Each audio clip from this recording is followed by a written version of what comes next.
कामातून जायचा अंदाज दिसतो तो माणूस. मला तर धाकच पडला होता. सुसंस्कृतपणा तुमच्याकडून काय शिकावं बरं भुजबळ साहेब?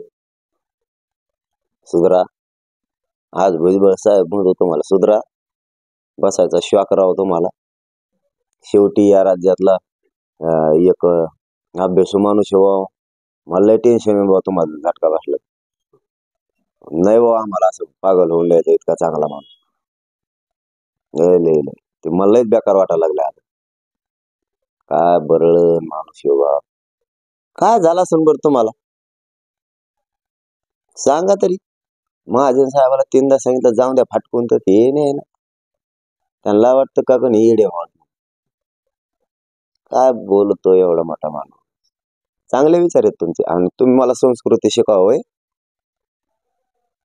संस्कृती तुमच्या ह्या अनुभवावरून लक्षात आली. तुमची संस्कृती काय कोयत्याच्या, कुऱ्हाडीच्या, काठ्याच्या, पायात वाढण्याच्या भाषा करणारे तुम्ही काय संस्कार शिकवणारे तर राज्याला आणि आमची संस्कृती कशाला काढीता? तुमचं तुम्ही बघा ना. धोरण आमचं आम्ही बघतो काय आहे ती.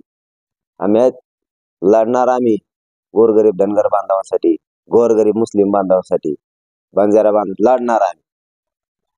तुम्ही काय संस्कृती शिकवता? काय संस्कृती आहे तुम्हाला? गप्पा ठोकायला लोक बसते तिथं. काय संस्कृती? धनगर बांधवांच्या आरक्षणाबद्दल भूमिका स्पष्ट करा. केली का? गोरगरिबांना वापर करून उगाच आमच्यात भांडण लावायला लागणार गोरगरीब मराठ्यात आणि ओबीसी बांधवात. आमचं प्रेम तुटूच शकत नाही. किती प्रयत्न कर. 100% मी म्हणतो कागदच खाणार नाही. भाज्या फिजाच्या लोकांनी फोन फेकले. जाऊन दे बरं, त्याचा प्रश्नच नाही. मला महत्वच नाही द्यायची.